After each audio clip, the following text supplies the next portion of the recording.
The importance of these trainings is for the community and the students to know basic fire safety measures in case there is fire in their homes, in school.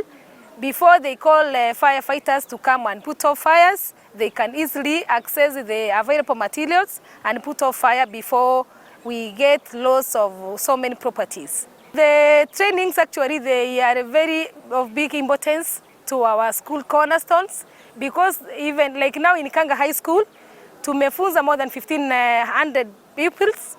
Before community ama soldiers ama the management come in to put off fire, they are the first people, the key people to put off these fires, and they will help the school wasipoteze mali mingi. Our long-term solution ni emphasize in schools, in our schools and the community to accept fire as an accident, alafu wanunue fire extinguishers, put all safety measures. That is the only way we are going to end these fires. It was a very good training for our students. It was obvious that it drew a lot of interest from them. The 1,600 of them were able to concentrate for over 1 hour,